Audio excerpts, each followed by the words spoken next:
मन को ठीक से समझा ही नहीं। मन जड़ है या चेतन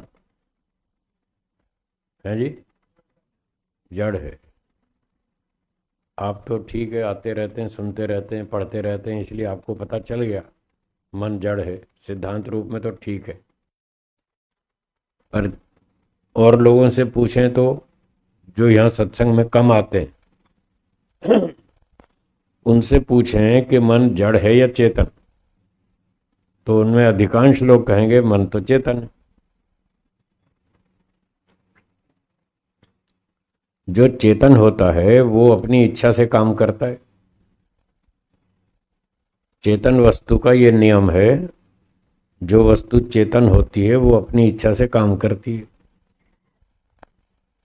जैसे आत्मा, आप जड़ हैं या चेतन?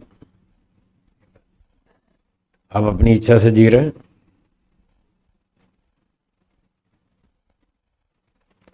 हर व्यक्ति अपनी इच्छा से जी रहा है। ये बात भी समझने की है। अगर इस बात को समझ लेंगे, मन का विज्ञान समझ लेंगे, तो बहुत सुखी हो जाएंगे।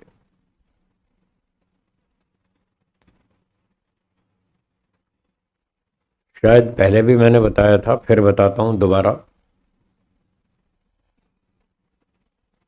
दोबारा इसलिए बताना पड़ता है कि पिछली बातें लोग भूल जाते हैं, बहुत सी बातें तो भूल जाते हैं।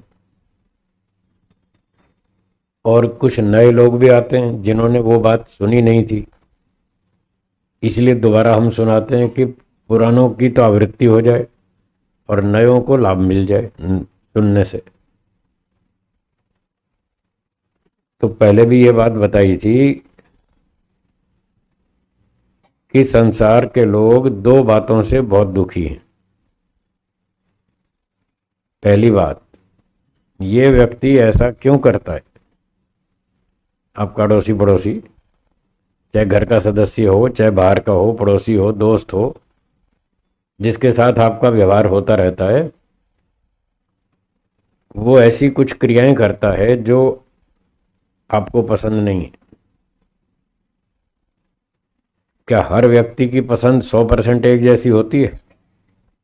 नहीं होती, हो भी नहीं सकती। तो कुछ क्रियाएं आपको पसंद हैं, कुछ आपके पड़ोसी को।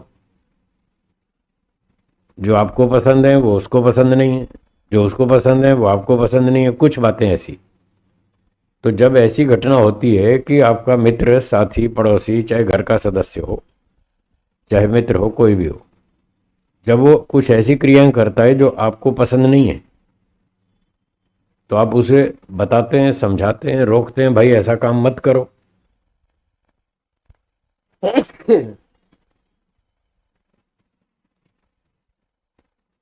अब वो मानता नहीं, क्योंकि उसको पसंद है, आपको पसंद नहीं है। एक उदाहरण ले लेता हूं।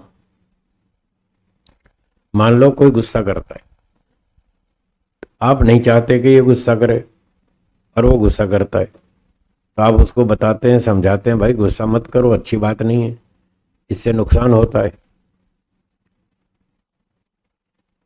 तो वो मानता नहीं, उसको गुस्सा करना ठीक लगता है, आपको गुस्सा करना गलत लगता है। आप रोकते हैं बार बार, वो मानता नहीं, फिर बार बार गुस्सा करता है। कभी आपके ऊपर भी कर देता है और दूसरों पे भी करता रहता है। तब बहुत बार, 2 बार, 4 बार, 10 बार समझाने के बाद भी जब वो अपनी आदत नहीं छोड़ता, तो फिर आपके मन में ये प्रश्न उठता है, ये ऐसा क्यों करता है। इसको 10 बार समझा लिया तब भी इसको समझ नहीं आती, फिर भी ये गुस्सा करता है, क्यों करता है। तो इस बात से लोग परेशान हैं। आपका क्या अनुभव है, ऐसा है या नहीं है ना? तो एक समस्या ये है कि ये ऐसा क्यों करता है, और एक दूसरी समस्या इससे उल्टी है। जो काम आपको पसंद है, आप उसको कहते हैं भाई तू भी कर, मैं करता हूं, मुझे बहुत लाभ हो रहा है, तुम भी करो, तुम्हें भी लाभ होगा। अब वो उसको समझ नहीं आती। जो आपको समझ में आई वो उसको समझ में नहीं आती। उदाहरण के लिए, आप रात को जल्दी सोते हैं, सुबह जल्दी उठते हैं, और अपने बेटे पोते से भी कहते हैं बेटा जल्दी सो जाओ, जल्दी उठ जाओ, और वो सोता नहीं जल्दी और जल्दी उठता नहीं। तो आपके मन में आता है ये जल्दी क्यों नहीं उठता मैं तो उठता हूं, ये क्यों नहीं उठता। ऐसा होता है या नहीं होता है ना। जब वो आपकी बात नहीं मानता तो आपको दुख होता है, गुस्सा आता है। बस सारी दुनिया इन दो प्रश्नों से बहुत दुखी है, बहुत परेशान है। अब इन दो प्रश्नों का उस समाधान मिलता नहीं उसको। वो 15 साल तक वही विचार, वही सवाल घूमता रहता है, ये ऐसा क्यों करते हैं, ये ऐसा क्यों नहीं करते। ये दो सवाल घूमते रहते हैं दिमाग में और उत्तर मिलता नहीं, इसलिए लोग दुखी रहते हैं। अगर इन दो प्रश्नों का सही उत्तर मिल जाए और व्यक्ति उसको अच्छी तरह ईमानदारी से स्वीकार कर ले, उसको अपने अंदर बिठा ले, तो उसका बहुत सारा दुख दूर हो जाएगा, बहुत सारा दुख दूर हो जाएगा, अगर इन दो प्रश्नों का उत्तर मिल जाए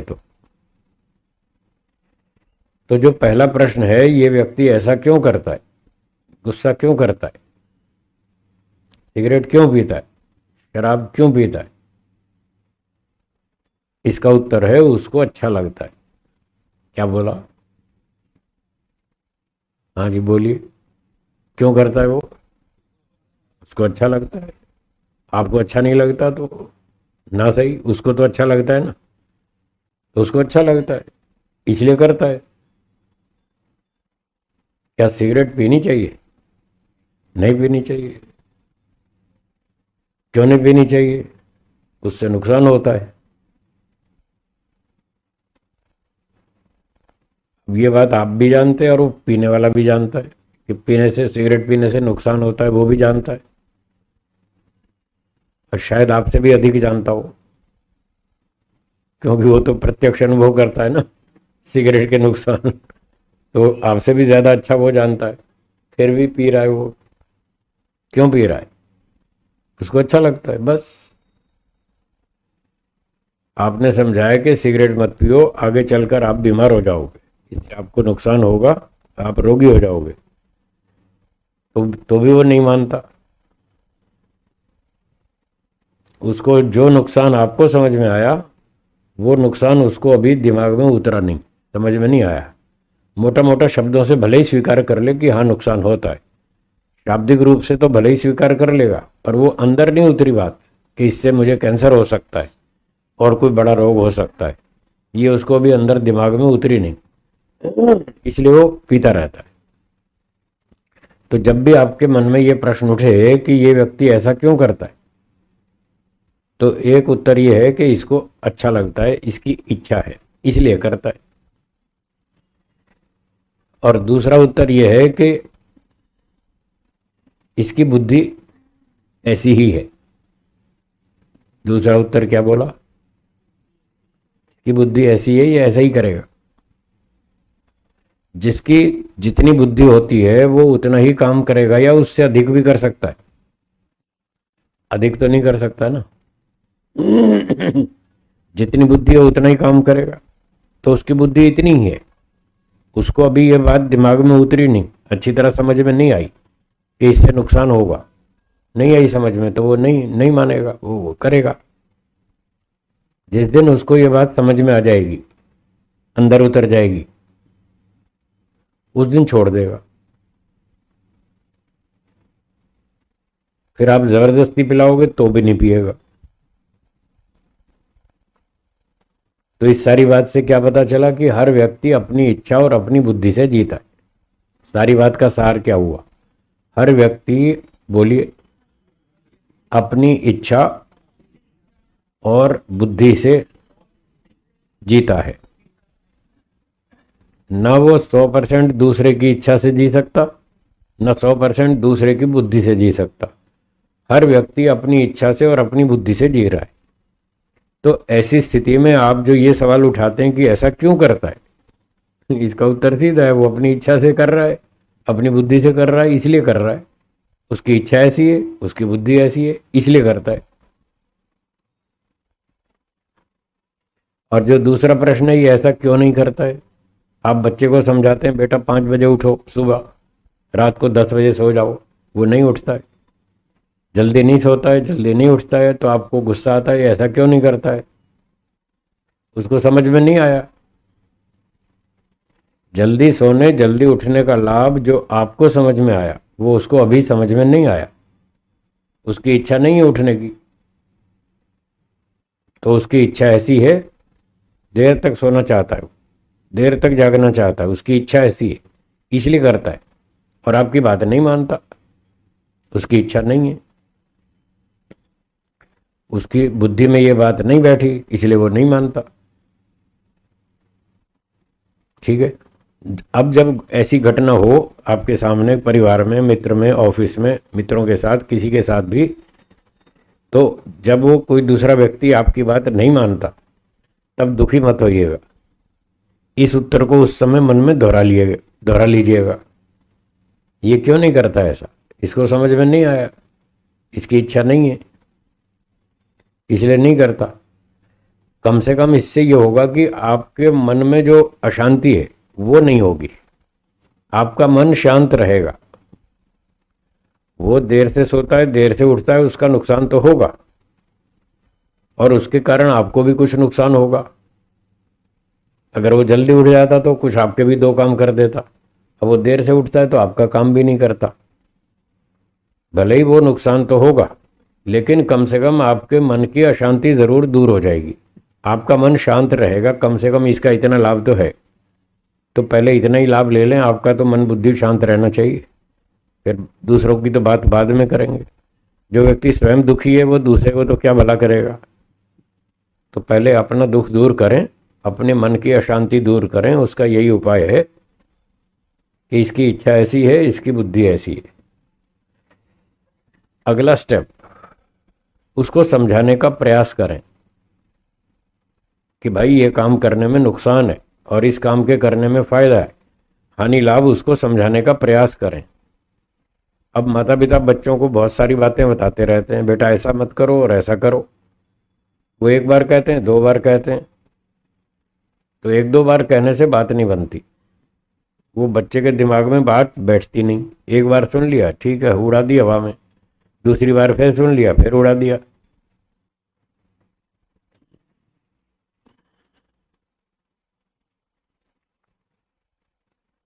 तो वो उसको फिर उसका असर नहीं होता, प्रभाव नहीं पड़ता, क्योंकि वो बात उसके अंदर उतरी नहीं। तो अगला स्टेप ये है कि उसको समझाने की कोशिश करें, बताने का प्रयास करें। कैसे करें वो टेक्निक सुनिए।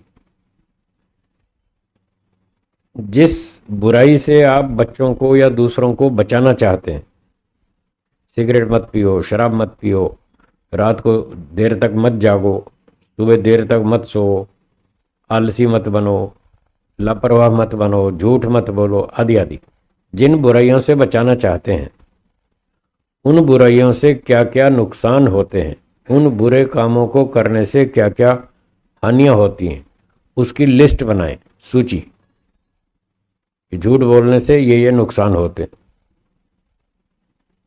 सिगरेट पीने से ये नुकसान होते हैं, शराब पीने से ये नुकसान होते हैं। उसकी लिस्ट बनाइए, 8-10 बातें लिखिए।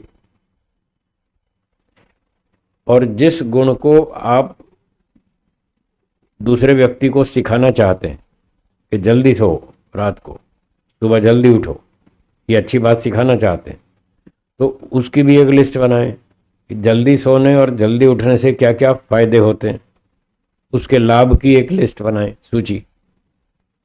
तो ऐसे 2 लिस्ट बनाएं और वो 2 लिस्ट उसके कमरे में, बेडरूम में चिपका दें दीवार पर। ठीक है। और फिर उससे कहें कि रोज 2 बार ये दोनों लिस्ट पढ़नी है आपको, बस हर रोज 2 बार ये दोनों लिस्टें आपको पढ़नी है। कब तक? 4-5 महीने, 5 महीने तक। 5 महीने में कितने दिन होते हैं? है जी, 150 दिन। और 150 दिन 2-2 बार पढ़ा तो कितनी बार हो गया? 300 बार। 300 बार आपको ये 2 सूचियां पढ़नी है। जो बच्चा या जो भी व्यक्ति 300 बार ये पढ़ेगा कि जल्दी सोने से क्या लाभ है, जल्दी उठने से क्या फायदा है, 300 बार पढ़ेगा, तब उसके दिमाग में ये बात बैठेगी या नहीं? है जी? अब बैठ जाएगी। पर आप 2 बार कहते हैं, वो 2 बार से नहीं बैठती। 1 बार कहते हैं, 2 बार कहते हैं, 4 बार कहते हैं, इतने से वो अंदर नहीं उतरती। 300 बार पढ़ो तो वो दिमाग में उतरेगी। और 300 से भी काम नहीं चले तो 400 बार पढ़ो, 500 बार पढ़ो, 300, 400, 500 बार पढ़ो। तब तक पढ़ो जब तक वो दिमाग में नहीं उतर जाए, तब तक पढ़ो। हर रोज 2 बार वो लिस्ट पढ़नी। तो ये पढ़ने से जब उसके दिमाग में आ जाएगी तब वो उस काम को करेगा। पहले क्यों नहीं कर रहा था? उसको समझ में नहीं आई, इसलिए वो नहीं करेगा। आप भी तो ऐसे ही करते हैं। आपको जो चीज़ समझ में नहीं आती आप वो काम करते हैं। आप भी तो नहीं करते। ये तो मनोविज्ञान की बात है, सब पर एक जैसा नियम लागू होता है। सब पर यही नियम लागू होता है। आप भी वही काम करते हैं जो आपको समझ में आ जाए। जो यहां समझ में नहीं आया आप उस काम को नहीं करेंगे। और थोड़ा बहुत समझ में आया, पूरा समझ में नहीं आया। थोड़ा बहुत समझने से आपको उस काम को करने की इच्छा नहीं बनेगी। तो समझ में भी पूरा नहीं आया, इच्छा भी नहीं बनी, तो आप भी उस काम को नहीं करेंगे। जब पूरा समझ में आएगा तब इच्छा पैदा होगी, तब दोनों बातें ठीक हो गई, समझ में भी आ गया और इच्छा भी हो गई, अब कर लेंगे। तो ये सारी दुनिया ऐसे चलती है। तो कोई व्यक्ति क्या करता है, उस पर ज़्यादा दुखी ना हो। उसका उत्तर समझ में आ गया आपको, उसको याद करें, दिमाग में तैयार रखें कि ये ऐसा क्यों करता है अथवा ऐसा क्यों नहीं करता है। तो उत्तर यही है, उसकी बुद्धि ऐसी है, उसकी इच्छा ऐसी है, इसलिए करता है। बस अब आप उसको जो ठीक ठाक करना चाहते हैं उसका उपाय बता दिया। लिस्ट पढ़ो और पढ़वाओ, सब ठीक हो जाएगा। हाँ जी। लाभ हानि, जैसे रात को देर से सोएंगे, मोटा उदाहरण, रात को देर से सोएंगे, सुबह देर से उठेंगे, तो इसका नुकसान यह है कि बुद्धि कम हो जाएगी। पहला नुकसान है, क्या होगा?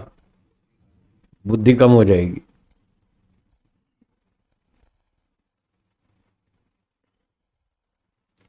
पाचन शक्ति बिगड़ेगी। रात को देर तक जागने से और सुबह देर तक सोने से पाचन शक्ति बिगड़ जाती है, डाइजेशन कमजोर हो जाएगा।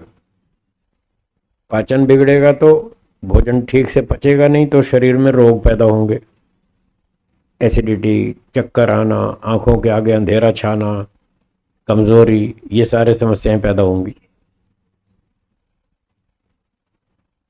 ठीक है, मैं तो 2-4 उदाहरण दे रहा हूं, बाकी शांति से घर जाके बनाना लिस्ट। हाँ, थोड़ी आप भी तो मेहनत करो, सारी मेहनत मैं ही करूंगा। थोड़ी आप भी तो करो। तो हाँ, मोटे मोटे बातें ये हैं, मोटे मोटे नुकसान ये हैं। तो शरीर में पूरी चुस्ती नहीं आएगी। अगर आप रात को देर तक जागते हैं, सुबह देर तक सोते हैं, तो शरीर में पूरी फ्रेशनेस, चुस्ती नहीं आएगी। थका थका रहेगा, सारा दिन ऐसे ही चला जाएगा, ढीला ढीला। जोश नहीं आएगा, उत्साह नहीं आएगा काम करने में, काम करने में मन नहीं लगेगा। जब शरीर में उत्साह, चुस्ती नहीं है तो मन भी नहीं लगेगा काम करने में। बुद्धि की स्पीड कम हो जाएगी, आप निर्णय अच्छा नहीं ले पाएंगे, उल्टा सीधा निर्णय लेंगे, गलत निर्णय लेंगे, निर्णय लेने में देर लगाएंगे, और फिर उससे आपके काम बिगड़ेंगे।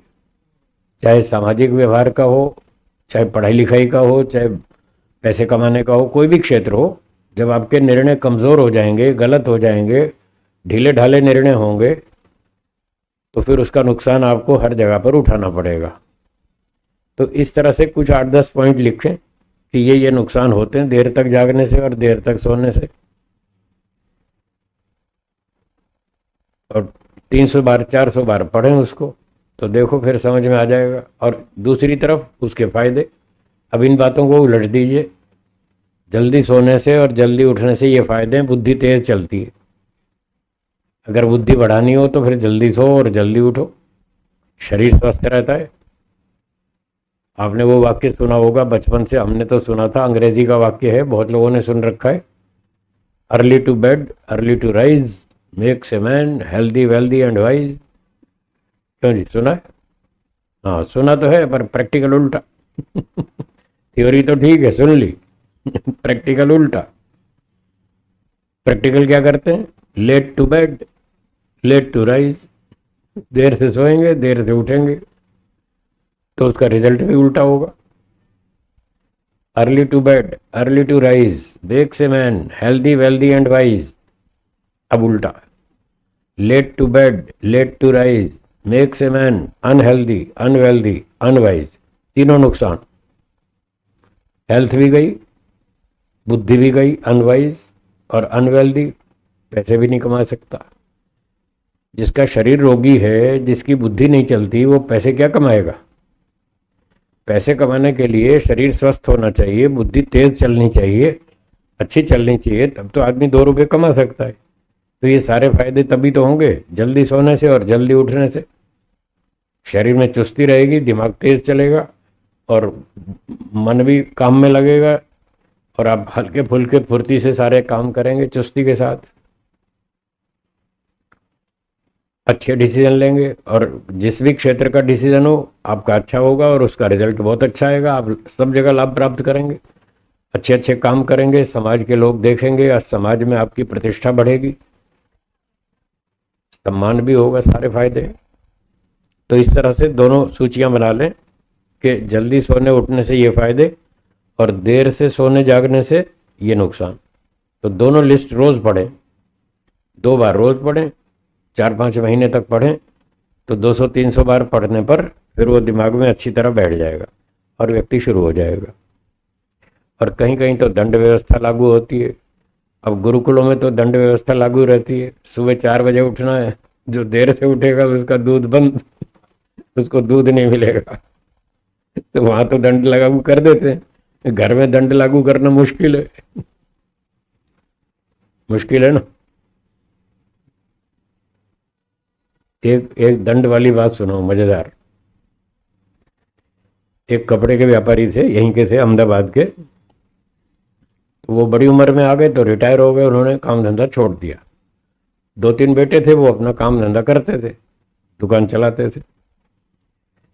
3 बेटों में जो सबसे छोटा था, तीसरा, वो थोड़ा मौजी था, रात को देर तक जागता रहता था, टीवी देखता रहता था और ऐसे ऐसी कोई भी काम करता रहता था, देर तक जागता, सुबह देर तक सोता। तो उसके पिताजी ने बार बार समझाया, भाई तू जल्दी सो जा, जल्दी उठ ले, तू बाद में रोगी हो जाएगा, तुझे अभी इसकी हानियां समझ में नहीं आ रही। तो उसने बहुत समझाया पिताजी ने, पर वो उसकी बात नहीं आई समझ में, तो नहीं माना। एक दिन उसके पिताजी हमारे पास ले आए रोजड़, चल आज तुझे रोजड़ घुमा के लाता हूँ। तो वो ले आए वहाँ। मैं उस समय नीचे ग्राउंड फ्लोर पर कक्षा पढ़ा रहा था, ऐसे जैसे आप पढ़ा रहे हैं। तो मेरे जो साथी थे आचार्य ज्ञानेश्वर जी, वो ऊपर फर्स्ट फ्लोर पे अपने कमरे में बैठे थे।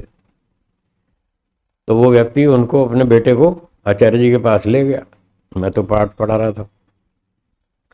तो आचार्य जी से बात की। उस व्यापारी ने कहा, ये मेरा बेटा है और ये रात को देर तक जागता है, सुबह देर तक सोता है, आप ज़रा इसको समझाइए कि ये जल्दी सो जाए और जल्दी उठे। तो आचार्य जी ने पूछा, आप रात को कितने बजे सोते हैं? तो बोला 2 बजे। अच्छा, सुबह कब उठते हैं? बोला 10 बजे। 8 घंटे तो आदमी को चाहिए ना, ऐसा वो सोचता था, और 8 घंटे सोता था वो। तो 2 बजे सोएगा तो 8 घंटे 10 बजे ही पूरे होंगे, तो 10 बजे उठता था। तो आचार्य जी ने उसको 2-4 बात बताई कि जल्दी सोना चाहिए, जल्दी उठना चाहिए, उससे ये फायदा ये नुकसान, हानि लाभ भी समझाया। फिर पूछा, अब बताओ जल्दी सोओगे? अब यूं तो कैसे कहेगा नहीं सोऊंगा। सीधा मना करे तो शर्म आती है ना, संकोच होता है। तो उसने कहा हाँ जी, जैसे तैसे हाँ जी बोल दिया। फिर आचार्य जी ने पूछा अच्छा कितने बजे उठोगे? सोच सोच के बोला 12 बजे, 12 बजे सोऊंगा। कितने बजे सोओगे रात को? बहुत सोच सोच के बोला 12 बजे। तो 2 से 12 तक आया, 2 घंटा कम किया। उसके लिए तो बहुत बड़ी बात है ना। जो 2 बजे सोता है वो 12 बजे सोएगा, तो 2 घंटा जल्दी सो रहा है, तो बड़ी बात है उसके लिए। आचार्य जी ने कहा ठीक है कोई बात नहीं, आप 12 बजे सो जाना। अच्छा उठोगे कब? तो 10 का वो फिर 2 घंटा उसने कम किया, बोला 8 बजे। तो आचार्य जी ने कहा भाई 8 बजे तो ज़्यादा लेट है, तब तक आपका पेट खराब हो जाएगा, थोड़ा और जल्दी जल्दी उठना चाहिए। कितने बजे? 7 बजे। पूछा 7 बजे उठोगे? बोला हाँ जी उठ जाऊंगा। अब उसके मन में तो क्या होगी वो जाने, और उसने बोल तो दिया हाँ जी 7 बजे उठ जाऊंगा। अब वो आप जानते हैं कि अगर सरकार कानून तो बना दे और दंड व्यवस्था कुछ हो नहीं, बिना दंड के कोई कानून का पालन करेगा? नहीं करेगा। तो कानून तो बना दिया 12 बजे सोना और 7 बजे उठना, और दंड कुछ बताया नहीं, तो फिर तो पालन नहीं होगा ना। तो आचार्य जी ने कहा अच्छा मान लो आप किसी दिन लेट उठेंगे, 7 बजे के बाद, 7:30 8 बजे देर से उठेंगे, तो दंड क्या? दंड के बिना तो कोई सुधरता नहीं। तो बताओ दंड क्या? बोले जो आप कहो वो मुझे स्वीकार है। ये घटना कोई करीब 20 साल पुरानी होगी। 20 कम से कम 20 25 भी हो सकते हैं। 20 25 साल पुरानी थी, तब तो पैसे की कीमत ज़्यादा थी ना, अब तो बहुत कम है। तो आचार्य जी ने कहा दंड लगेगा देर से उठोगे तो। बोला क्या? दंड ये लगेगा जिस दिन आप 7 बजे के बाद उठेंगे सुबह, 100 रुपये फाइन। 100 रुपये यहाँ धर्मादय में आपको देना पड़ेगा, संस्था में। तो बोला ठीक है। तो सब वचन दे के चला आया घर। तो घर आया, फिर 1 महीना बीत गया। 1 महीने बाद उसने अपने दंड के 3,000 रुपये भेज दिए।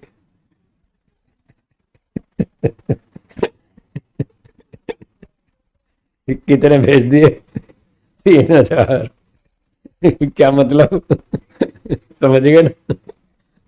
एक दिन भी नहीं उठा, 7 बजे एक दिन भी नहीं उठा। अब सीधा तो कैसे कहता नहीं उठूंगा, उस समय तो हाँ हाँ करनी पड़ती है। फिर बाद में उसने दंड भी भर दिया 3,000 रुपये। तो आचार्य जी ने उस 3,000 रुपये वापस भेज दिए उसके, ले जाओ भाई, हमें तुम्हारे पैसे नहीं चाहिए। हमने कोई पैसे कमाने के लिए थोड़ी दंड लगाया था, हमने तो इसलिए लगाया था कि तुम्हारा भला हो, तुम्हारा सुधार हो, तुम जल्दी सो, जल्दी उठो, तुम्हारी हेल्थ अच्छी हो। हमने तो इस भावना से दंड लगाया था। और तुम्हें उसका कोई असर ही नहीं हुआ, तो अपना दंड ले जाओ वापस। तो उसके पैसे वापस कर दिए। तो कहने का मतलब दंड के बिना कोई सुधरता नहीं है, पर वो तब होता है जब व्यक्ति आपका अनुशासन स्वीकार करे। दंड वहां लागू होता है। तो गुरुकुल में तो विद्यार्थी आते हैं, वो तो अनुशासन स्वीकार करते हैं, एप्लीकेशन पे लिख कर देते हैं आप जो कहेंगे मैं करूंगा। कॉलेज में बच्चे एडमिशन लेते हैं, स्कूल में एडमिशन लेते हैं, वहाँ तो फार्म भरना पड़ता है, साइन करना पड़ता है कि मैं अनुशासन में रहूँगा। अब घर में तो ऐसा नहीं लिखते ना, कोई फार्म तो भरवाते नहीं पति पत्नी आपस में। पत्नी ये फार्म भरती है कि मैं आपके अनुशासन में रहूंगी। बच्चे कोई ऐसा फार्म भरते हैं क्या माता पिता के सामने कि हम आपके अनुशासन में चलेंगे? फार्म तो भरते नहीं, तो वहाँ तो वो अपनी मनमानी करते हैं। इसलिए घर में वो दंड व्यवस्था लागू हो नहीं पाती। कुछ कुछ लोग मजबूत होते हैं, वो लागू कर देते हैं बच्चों पर, दंड लागू कर देते हैं, तो वो बच्चे भी अच्छे बन जाते हैं, दंड के कारण वो सुधर जाते हैं। पर ये दंड जो लागू होता है ये छोटी उम्र से लागू होता है। 2 3 साल से, 4 साल से, 5 साल की उम्र से दंड व्यवस्था लागू हो जाती है। तो फिर बच्चे उसी ढर्रे में चलते हैं, अनुशासन में चलते हैं। अब 15 साल की उम्र तक तो आपने बच्चों पे कोई ध्यान दिया नहीं, भाई अभी इनकी ट्यूशन चल रही है, इनको पढ़ने जाना है, इनको गेम्स में जाना है, इसको स्विमिंग में जाना है, तो इनको छेड़ो मत, इनको स्कूल जाना है, इनको जो करते हैं करने दो। अब वो 15-16 साल के हो गए, अब आप कहते हैं चलो आर्य समाज में, चलो सत्संग में, चलो हवन करो। अब क्यों करेंगे वो? अब नहीं करेंगे। और अब आप उन पे दंड भी नहीं लगा सकते। दंड लगाएंगे तो वो विरोधी विरोधी हो जाएंगे आपके।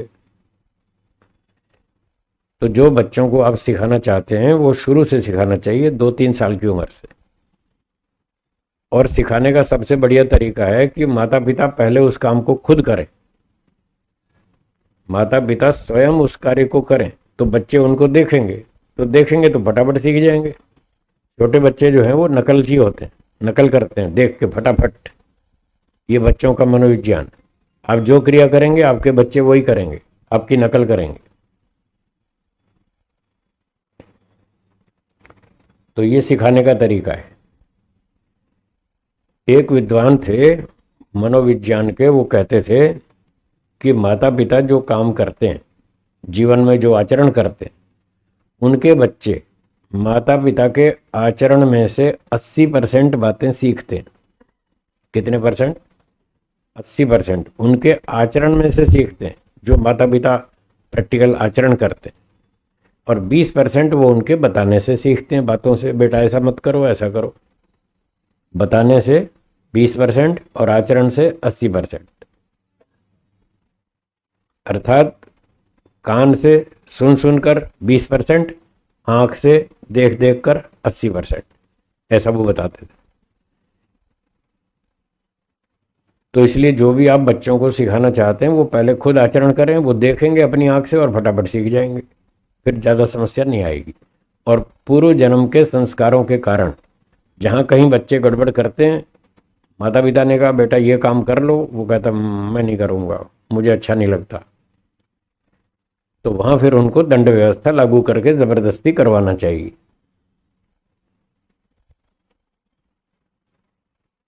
पाँच साल से लेकर 12 साल की उम्र तक। क्या बोला?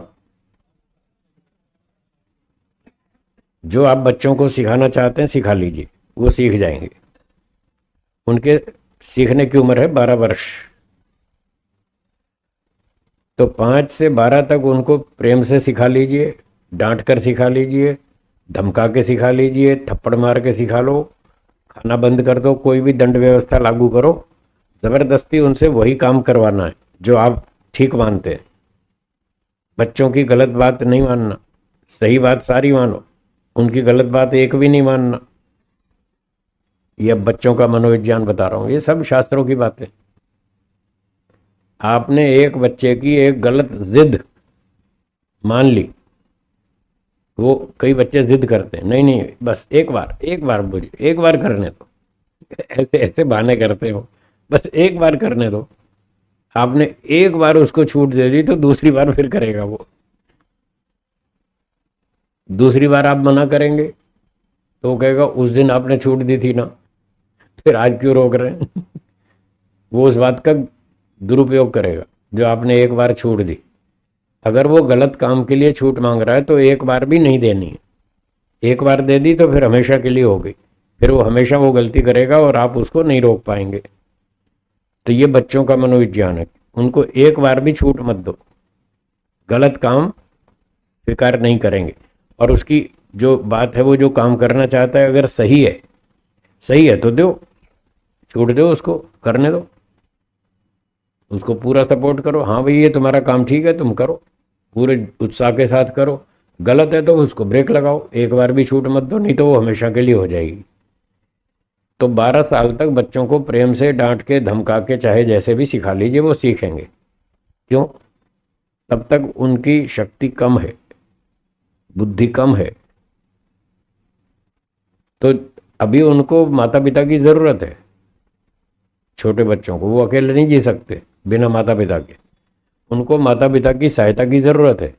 जब तक उनको स्वार्थ है, जरूरत है, तब तक वो उनकी बात मानेंगे।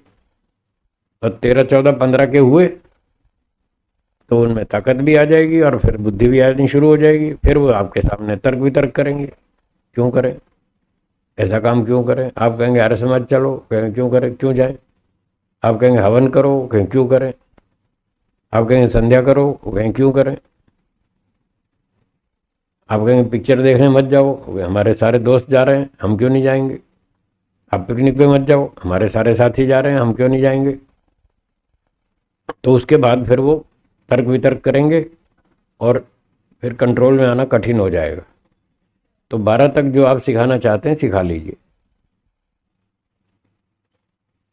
अगर 12 साल तक आपने उनको अच्छी ट्रेनिंग दे दी, रात को जल्दी सोना, सुबह जल्दी उठना, रात को 10 बजे सो जाना, सुबह 5 बजे उठना और नहा धो के तैयार हो जाना 1 घंटे में 6 बजे तक, और फिर हवन करना हर रोज। जो हवन नहीं करेगा उसको दंड। क्या दंड? नाश्ता नहीं मिलेगा।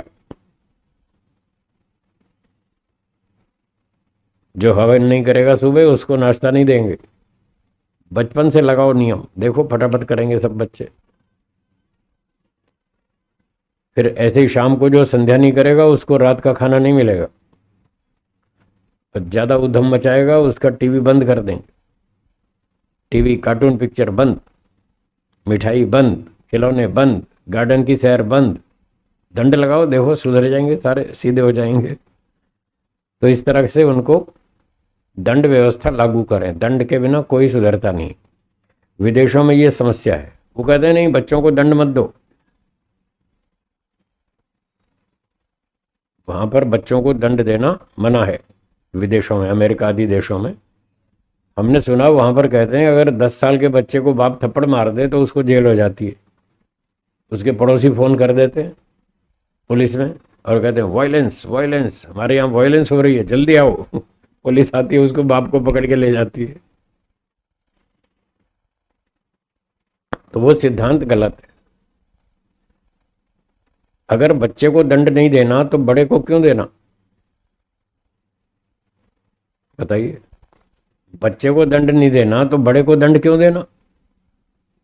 वो कहते हैं जी बड़े को दंड नहीं देंगे तो वो बिगड़ेगा।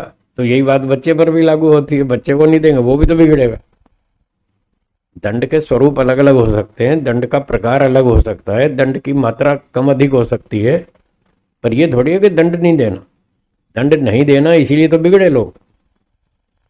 अब देख लो भारत में जब तक ये कैमरे नहीं लगे थे लाल बत्ती पर चौराहे पर, तब तक लोग कहाँ रुकते थे, ऐसे ही निकल जाते थे लाल बत्ती पे। अब कैमरे लग गए तो रुकने लग गए, दंड लागू हुआ तो सीधे हो गए ना। तो ये सिद्धांत है दुनिया में, दंड के बिना कोई नहीं सुधरता, चाहे बच्चा हो, जवान हो, बूढ़ा हो, कोई भी हो। तो ये सारा मनोविज्ञान, ये सब योग विद्या में बताया जाता है। ये सारा है ही मनोविज्ञान की पुस्तक। जिसको साइकोलॉजी सीखनी समझनी हो वो दर्शन पढ़े, योग दर्शन, इसमें पूरा मनोविज्ञान लिखा है। ऐसी बहुत बढ़िया बढ़िया बातें इसमें रहस्य की लिखी हैं। जैसे उसी में से मैंने आपको ये बात बताई कि हर व्यक्ति अपनी इच्छा से जी रहा है, अपनी बुद्धि से जी रहा है, ये सब मनोविज्ञान की बात है। लोगों को इस बात से ज्यादा मतलब नहीं है कि जो हम काम कर रहे हैं वो कानून के अनुकूल है या विरुद्ध है, इस बात पर वो ज्यादा ध्यान नहीं देते। तो क्या सोच के करते हैं, बस मुझे पसंद है इसलिए मैं करूंगा, चाहे वो सही हो चाहे गलत हो, मुझे अच्छा लगता है इसलिए मैं करूंगा। अब ईश्वर के यहाँ तो ये कानून नहीं चलता, तुम्हें अच्छा लगता है ये तो मनमानी है। इसको बोलते हैं स्वच्छंदता। क्या बोलते हैं? स्वच्छंदता। स्वच्छंदता का निषेध है, आपकी मनमानी नहीं चलेगी। कानून की सीमा में रहकर काम करो। उसमें 50 ऑप्शन है, 50 में से कुछ भी करो। कानून से बाहर मत जाओ, कानून मत तोड़ो, कानून की सीमा के अंदर रहकर अपनी इच्छा से काम करो। इसका नाम है स्वतंत्रता। क्या नाम? हाँ, स्वतंत्रता का अधिकार है, स्वच्छंदता का नहीं। स्वच्छंदता का निषेध है। तो लोग क्या करते हैं, वो स्वच्छंदता से जी रहे हैं, इसलिए तो तकलीफ है। दोनों में अंतर समझ नहीं आ रहा उनको, हर जगह अपनी मनमानी कर रहे हैं। तो जहां मनमानी करेंगे वहां नुकसान होगा। बोलिए।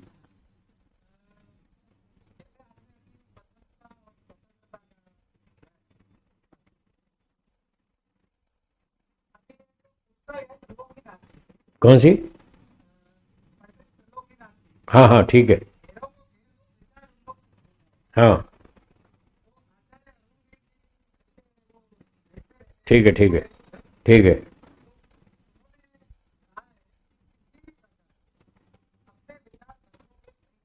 नहीं थोपने चाहिए।